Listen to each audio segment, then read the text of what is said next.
G'day everyone, welcome back to the shed. I just wanted to cover quickly this morning some of the mods I've done on my bike, in particular stuff that I've gotten direct from Chinese factories, so straight from the manufacturer instead of going through name brand dealership type stuff. I guess in the essence of this being a budget bike, I'm trying to look for high value budget accessories that don't break the bank and ultimately don't make this bike a much more expensive bike than what it needs to be to get the job done. So I've already gone over stuff like bark busters. Everyone's seen them on different bikes before, but I recently added this front screen. So the standard screen is 30 centimeters. So this screen here is a 35 centimeter. It's a similar sort of shape. It's slightly broader than the factory screen.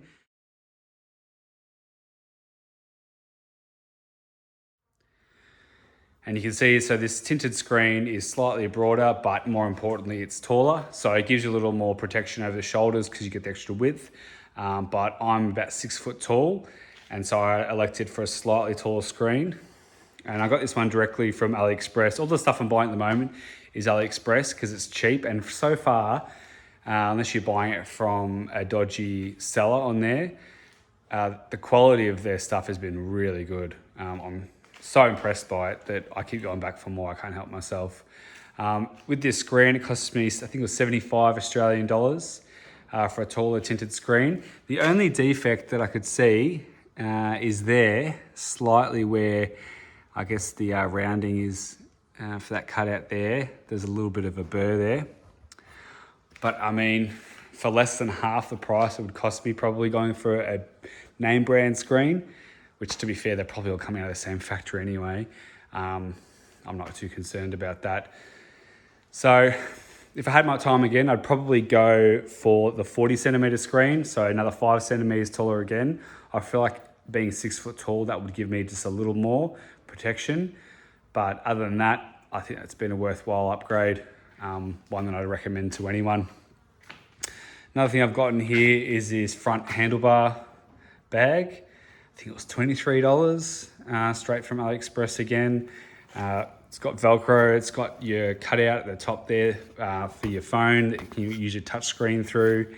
And it's got 2 waterproof zips there. And I've got it plugged into the side of my bike there for charging the phone while I'm riding. But for 24 bucks, I was looking at comparable name brand stuff like from Giant Loop, things like that. And you look at $100, and I just can't justify spending $100 on what is essentially a glorified bum bag. So I've gone this route. I'm really happy with the quality. No issues whatsoever. We'll find out when it rains if it's truly waterproof, but given that it's got this sort of flap design that goes over the top, there's no way water's gonna come in over the top there. And then you've got your zips to protect it as well, which they do look like they're waterproof to me, just on visual inspection. So yep, that's another one I've done. Another one that a lot of people do, coming down the side here, down at the stand, is just this little foot you can get for your side stand, just increase the width of it so it doesn't sink into soft ground. I think that cost me $17. Again, all the stuff here I've bought, I'm gonna put links to it because it's hard to know what to get on AliExpress and sites like that if you're not familiar with them. So I'll just directly link you what I've purchased, and you guys can buy it yourselves if you want it. But yeah, it's even got a little 450 MT logo there. I think that cost me $17 Australian delivered. And yeah, you gotta wait about 10 days for them to turn up. But I was looking at a parts magazine the other day from another website, and they were selling those, and they said the price was starting at $107 Australian. And I love my bikes. I love putting accessories on them, all that sort of stuff, but I can't justify spending $107 on a little piece of metal like that. Even though they are well made, and you know, they're all CNC these days, and they're nice and thick aluminium, and they've got tread on the bottom. They're wicked, and you do need them if you're in soft ground, but I'm not spending $107. I think the CFMOTO ones are about 60 bucks, but $17, I mean, really, you can't go wrong.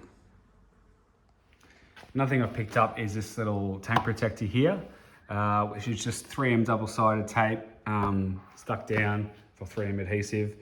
and it's just a little rubber pad. Looks pretty smart, $8 Australian. A lot of the kits you buy with these side protection come with a sensor one, but the one I didn't from the dealer, the one I bought from the dealer didn't come with it for whatever reason, so I had to purchase one separately. And that's the thing you're dealing with these days. A lot of the stuff you buy from name brand shops, like reputable retailers, a lot of it's stuff that's just come direct from China, and they put a different label on it, sold it anyway. So, I mean, I bought these side ones for $50 from the dealership, and it didn't even come with a center pad, which it should have. And I could have bought them direct from AliExpress for $35. So, I don't know. I like to support local, but at some point you just got to fend for yourself. The other thing I've done, obviously, is bark busters. They're not through AliExpress, they're legit. For things like that, I'll spend the big money for peace of mind. Same with probably the bash plate. I was looking at getting one off AliExpress, but I'm not sure if that's something I want to take a chance on, given it is such a critical component. I have purchased a radiator guard and a guard for the headers there. That's coming soon. And I've also gone ahead and splurged on an aftermarket exhaust, which I didn't say I'd do. But these knockoff ones on AliExpress, for $60, I'll give it a go.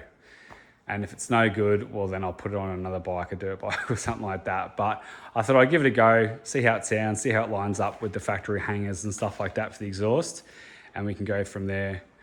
But yeah, so I guess in the essence of it being a cheap bike and trying to keep costs down and going full Chinese, if you guys have any mods that you've purchased that you think are worthwhile, that aren't necessarily from name brand, but you think it's worth passing on to others for the benefit of the community, just put it down there in the comments and we can have a discussion about it and potentially put some new buyers onto some new gear that'll make their riding more enjoyable.